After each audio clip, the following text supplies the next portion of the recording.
how important is developing skills and value? There's one thing of like being abundance and being acceptance and all these things, but there's another thing of like, okay, well, the person still doesn't have any skills that are valuable for someone else to give them money. So you know what I mean? Crazy answer here? Yeah. That's a belief that they need the skills. So let me explain that. So let's first of all talk about value. Okay. Value is perceived, right? Sure. And most people think value is what their worth is based on what's in the bank, right? You could say that person's got a net worth of 20 million, whatever. Cool. Yeah. That's nice. But if but there's some people that could lose that money and remake it again in 10 minutes. Like Tina Turner, if her bank account got robbed tomorrow, could just go on tour and fill it again. Yeah. Right? Then there's some people who inherited it and won the lottery. And if that went away, they're still not valuable at that moment, at least, right? Yeah. So what's the cause of value? Is it how much money you have? Or is it what's under it? Right? And what you understand is under it. The factor of value is, do you understand how valuable you are? Right? So how do you understand how valuable you are?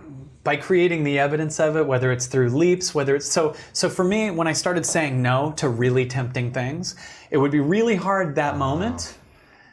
Like it'd be really hard. I remember when I was like no dating for 6 months, and then like the Swedish bikini team's like, even us? And you're like, oh. You're like, no. That's a joke. I didn't get to turn down the Swedish. But when you start saying no, it might be hell in that moment, but the next day you wake up and you're like, now even I'm someone that can say no to that. Like now I'm elevating myself above that temptation. So if I'm someone who can say no to that, you feel the force in that? So that's one thing. So there's a lot of skills, I believe, that we might need, but if they aren't your highest to do them, they're not a 10.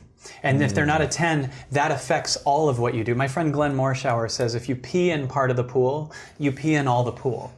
So my company, my job in my company is to do this, is to go on stage, is to coach people, is to be the space, to co-write the book, to make the movie. I don't do the accounting, right? I have no idea how to do the accounting. I don't give about the accounting, right? I don't do the wardrobe. I don't do any of that. But there are people who it is their 10 to do that.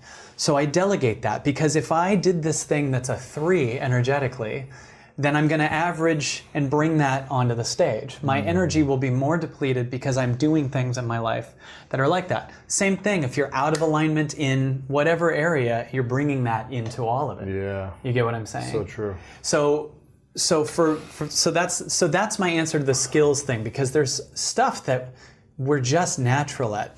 And most of us disqualify what we're naturally good at because it hasn't been done before.